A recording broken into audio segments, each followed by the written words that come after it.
अस्सलाम वालेकुम friends, this is Pathan Nazim and welcome to my YouTube channel hello learning academy. तो आज हम इस वीडियो में 10 PYQs यानी कि 2020 के इम्तिहान में पूछे गए अहम सवालात देखने वाले डिटेल एक्सप्लेनेशन के साथ हम इसमें देखेंगे। तो फ्रेंड्स, जैसा कि आपको पता है कि 23 नवंबर को महा टीटी का इम्तिहान कंडक्ट किया जाएगा। इसी को मद्देनज़र रखते हुए हमने एक कोर्स लॉन्च किया है जिसमें आपको डेली वीडियो लेक्चर्स मिलेंगे। उसी के साथ आपको complete PDF notes all subjects की अवेलेबल की जाएंगी और 4000 प्लस MCQs PYQs जो तो आपको दिए जाएंगे। अगर आप इंटरेस्टेड हो तो नीचे दिए गए नंबर पर कांटेक्ट कर सकते हो। अगर आप एक पेपर लेना चाहते हो तो उसकी फ़ीस 899 है और दोनों पेपर लेना चाहते हो तो उसकी फ़ीस 1299 है। तो फ्रेंड्स, इस नंबर पर कांटेक्ट कीजिए, कोर्स को ज्वाइन कीजिए और आप जो प्रिपरेशन कर रहे हो तो आपकी प्रिपरेशन स्टार्ट कीजिए। तो वक्त को ज़ाया ना करते हुए चलते हैं हम क्वेश्चंस की तरफ। क्वेश्चन है, हाल इस गैर मनक़ूता लफ्ज़ में तब्दील करने पर कितने बामायनी लफ्ज़ बनेंगे। यानी कि हाल जो है इसको लिहाजा तब्दील करने पर लिहाजा कितने जो है तो बामायनी लफ्ज़ बनते, इस तरीके से क्वेश्चन पूछा गया है। तो फ्रेंड्स, यहाँ पर लिहाजा हाल को अगर तब्दील किया जाए तो 3 बामायनी लफ्ज़ बनते हैं। ऑप्शंस में जो है तो ऑप्शन नंबर 1 है 1, ऑप्शन नंबर 2 है 2, ऑप्शन नंबर 3 है 3 और ऑप्शन नंबर 4 है 4। तो लिहाजा ऑप्शन नंबर 3 यहाँ पर सही जवाब रहेगा, क्योंकि इसको अगर तब्दील किया जाए हाल को गैर मनक़ूता लफ्ज़ को मनक़ूता लफ्ज़ में तब्दील करने पर 3 जो है तो यहाँ पर बामायनी लफ्ज़ बनेंगे। नेक्स्ट क्वेश्चन की तरफ बढ़ते, अगला सवाल है कि तेरा ही सब जहाँ है या रब तू मेहरबा है, हस्ब बाला ख़त कशीदा अल्फाज में ऐलान नून की गुंजाइश क्यों नहीं है। ये यहाँ पर जो है तो ऐलान नून है, यहाँ पर भी, जहाँ में भी और यहाँ पर भी। तो यहाँ ऐलान नून यानी कि नून क्यों नहीं पढ़ी जा रही, इस तरीके से है। ऑप्शन नंबर 1 है शेरी ज़रूरत के तहत, नंबर 2 है मायनी आफरीनी के तहत, नंबर 3 तरकीब ज़बान बंदी के तहत और नंबर 4 हुस्न बयान के तहत। तो फ्रेंड्स, यहाँ पर जो नून ऐलान नून की गुंजाइश इसलिए नहीं है क्योंकि हुस्न बयान के तहत, यानी कि इससे लिहाजा तेरा ही सब जहाँ है और या रब तू मेहरबा हैं, तो ये हुस्न बयां के तहत जो है तो ऐलान नून की गुंजाइश यहाँ पर नहीं है। Option number last correct answer रहेगा। नेक्स्ट क्वेश्चन है कि अहमद बाज़ार गया किन 2 इस्तिफ़ामिया अल्फाज की मदद से दिए गए जुमले में फ़ाइल और मफ़ऊल की शनाख्त होंगी। तो फ्रेंड्स, अब यहाँ पर लिहाजा एक जुमला दिया गया अहमद बाज़ार गया, इसमें 3 चीज़ें पूछी गई हैं, जैसे कि इस्तिफ़ामिया पूछा गया है और फ़ाइल और मफ़ऊल पूछा गया है। तो फ्रेंड्स, जो हमारी उर्दू की क्लासेस हुई है उसमें डिटेल एक्सप्लेनेशन के साथ आपको बतलाया गया है। तो लिहाजा यहाँ पर इस्तिफ़ामिया किसे कहते हैं, तो इस्तिफ़ामिया कहते हैं जहाँ पर जो तो सवाल किया जाए, यानी कि सवालिया जो लफ्ज़ होते हैं उसको इस्तिफ़ामिया कहा जाएगा। और फ़ाइल और मफ़ऊल जुमले में जो है तो उसकी शनाख्त करना हो तो फ़ाइल कहते हैं सब्जेक्ट को, और सब्जेक्ट हमेशा पहले आता है फ़ाइल यानी कि जो काम कर रहा होता है। तो लिहाजा फ़ाइल यहाँ पर है अहमद और मफ़ऊल यानी कि ऑब्जेक्ट यहाँ पर है गया। तो अब कौन और कहाँ, ये जो है तो ऑप्शन में चेक करना रहेगा आपको। तो ऑप्शन नंबर 3 करेक्ट आंसर रहेगा। फ़ाइल क्या है यहाँ पर अहमद, और बाज़ार जो है तो यहाँ पर जो रहेगा वो वर्ब रहेगा, बाज़ार जो है तो प्लेस है, और गया यहाँ पर जो रहेगा वो मफ़ऊल रहेगा। तो फ़ाइल और मफ़ऊल को मिलाकर जो है तो जुमला बना है, इसमें जो है तो फ़ेल नहीं है, यानी कि कुछ काम बतलाया नहीं गया है, जाने का काम हो रहा है, मफ़ऊल के ज़रिए समझ में आ रहा है कि बाज़ार में गया है। तो लिहाजा अहमद कहाँ गया और कौन गया, तो लिहाजा ऑप्शन नंबर 3 यहाँ पर करेक्ट आंसर रहेगा, क्योंकि इस्तिफ़ामिया यहाँ पर है कौन और कहा। नेक्स्ट क्वेश्चन की तरफ बढ़ते, अगला सवाल है नूरुल ऐन अली कौन है। तो फ्रेंड्स, यहाँ पर जो नूरुल ऐन आपको नज़र आ रहा है, क्या ये हुरूफ़ शमसी है या हुरूफ़ कमरी, इसका कमेंट बॉक्स में आपको जवाब देना रहेगा। क्योंकि गुज़िश्ता क्लासेस में हमने जो डेली क्लासेस की जो सीरीज़ है उसमें हुरूफ़ शमसी के जो मिसाल आई थी, यानी कि क्वेश्चन आया था, तो हुरूफ़ शमसी किसे कहते हैं और हुरूफ़ कमरी किसे कहते हैं हमने आपको बतलाया है। तो इस वास्ते आपको इसका जो है तो आंसर कमेंट बॉक्स में देना है कि नूरुल ऐन इस लफ्ज़ के अंदर इस नाम के अंदर जो है तो हुर्फ कमरी रहेगा या शमसी रहेगा। तो नूरुल ऐन अली कौन है? नंबर 1 नावल निगार, नंबर 2 ड्रामा निगार, नंबर 3 मजमून निगार और नंबर 4 इंशा परदाज। तो लिहाजा नूरुल ऐन जो है वो है ड्रामा निगार। ऑप्शन नंबर 2 करेक्ट आंसर रहेगा। नेक्स्ट क्वेश्चन की तरफ चलते, अगला सवाल है कि आमने सामने दस्त बदस्त दाएं बाएं।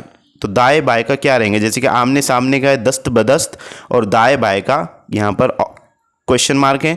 नंबर 1 गलत विरासत, नंबर 2 चुप वरास्त, गलत वरास्त, चुप वरास्त, नंबर 3 है दुरुस्त वरास्त और नंबर 4 है पस व पेश।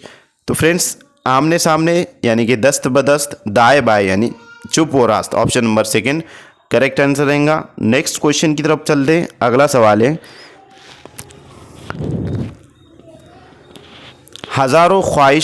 हज़ारों ख्वाहिशें ऐसी कि हर ख्वाहिश पर दम निकले, बहुत निकले मरे अरमा लेकिन फिर भी कम निकले। तो यहाँ पर मेरे अरमा इस तरीके से नहीं लिखा गया है क्योंकि ये फ़ारसी में जो है तो लिखा गया है और ये जो अरकान है और बहरों की जो तादाद होती है यानी कि उसको अरकान में चेंज किया जाता है। ऊपर की जो रुकन होते हैं वही जो है तो नीचे के भी रुकन होते हैं, एज इट इज़ होते हैं। तो ये हुर्फ़ तख्तिया यानी कि तख्ती कहते हैं उसको, जो कि शेर को जो है तो तख्ती में इंक्लूड किया जाता है।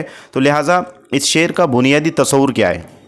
तो यहाँ पर लिहाजा बुनियादी तस्वुर जो है नंबर 1 है तलकीन तर्क दुनिया, नंबर 2 है तस्कीन तर्क दुनिया, नंबर 3 है तलकीन तर्क आरज़ू और नंबर 4 है तस्कीन तर्क आरज़ू। तो लिहाजा इस क्वेश्चन का करेक्ट आंसर है ऑप्शन नंबर 3 तलकीन तर्क आरज़ू। नेक्स्ट क्वेश्चन की तरफ चलते, अगला सवाल है कि जिन खतूत में अहद की तस्वीर मिलती हो वो खतूत अदब के किन असनाफ में मददगार साबित होते हैं? नंबर 1 मजमून निगारी, नंबर 2 सवाने निगारी, नंबर 3 मकालमा निगारी और नंबर 4 मकतूब निगारी। तो फ्रेंड्स जिन खतूत में अहद की तस्वीर मिलती हो यानी कि वो खतूत अदब के किन असनाफ में मददगार साबित होते तो वो सवाने निगारी में साबित होते हैं।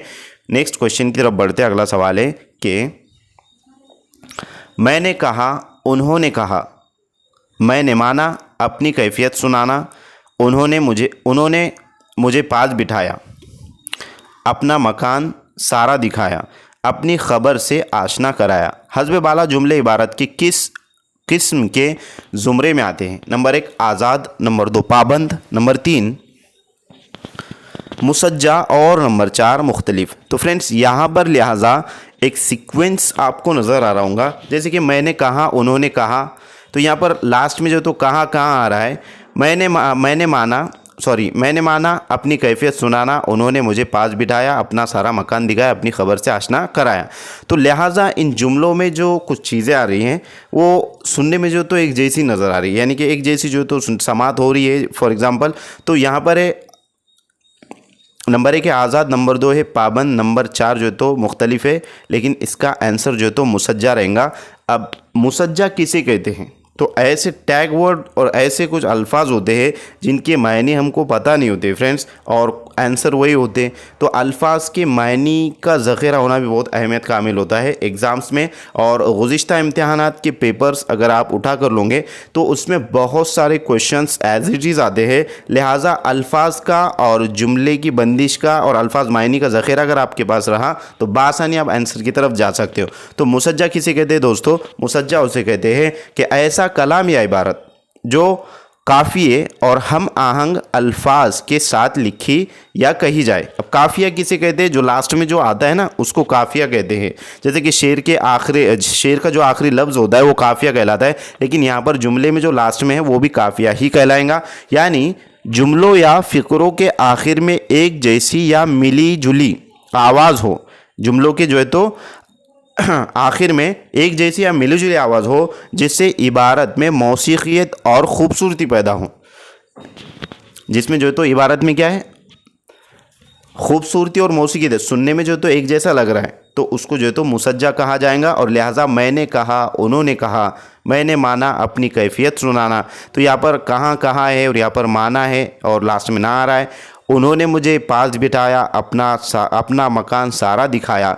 तो लिहाजा ये शेर शायरी में और गज़ल में इस तरीके से जो है तो होता है, जैसे कि सुबह होती है, शाम होती है, उम्र यूं ही तमाम होती है। लिहाजा लास्ट में जो आ रहा है ना फ्रेंड्स, तो वो है, लास्ट में जो आ रहा है वो खूबसूरती पैदा करने के लिए जो है तो उसको मिली जुली आवाज़ यानी कि उसकी होती है, लिहाजा उसे मुसज्जा कहते हैं। ऑप्शन नंबर 3 करेक्ट आंसर रहेगा। उसके बाद है नेक्स्ट क्वेश्चन की तरफ चलते हैं। अगला सवाल है कि दर्ज झेल में से फ़िरऔन की जमा क्या होंगी? नंबर 1 फ़िरऔनियत, नंबर 2 फ़रहाना, नंबर 3 फ़राआना और नंबर 4 फ़रखंदा। तो फ्रेंड्स फ़िरऔन की जमा लिहाजा फ़िरऔनियत होंगी, या और ते का इजाफा होगा और वो जमा में तब्दील हो जाएगा। तो ऐसे जमा में किस तरीके से जो तो तब्दील किया जाता है, ये भी डिटेल एक्सप्लेनेशन आपको क्लासेस में बताया गया है। लिहाजा मैं उम्मीद करता हूँ कि आपको तमाम तर क्वेश्चन बखूबी अच्छे से समझ में आ गए होंगे। अगर किसी का कोई क्वेश्चन है और किसी को कोई सवाल करना है या फिर कोई चीज़ समझ में नहीं आई, तो कमेंट बॉक्स में ज़रूर कमेंट कीजिए अपना क्वेश्चन, अपना सवाल। और उसी के साथ अगर आपको वीडियो अच्छी लगे तो वीडियो को एक लाइक ज़रूर करें, अपने फ्रेंड सर्कल में ज़्यादा से ज़्यादा इस वीडियो को शेयर करें। और अगर आपने चैनल अभी तक सब्सक्राइब नहीं किया तो चैनल को सब्सक्राइब ज़रूर करें। मिलते हैं नेक्स्ट टाइम नेक्स्ट वीडियो में। Thank you for watching and listening my video. Thank you very much Indeed for your cooperation and have a nice day.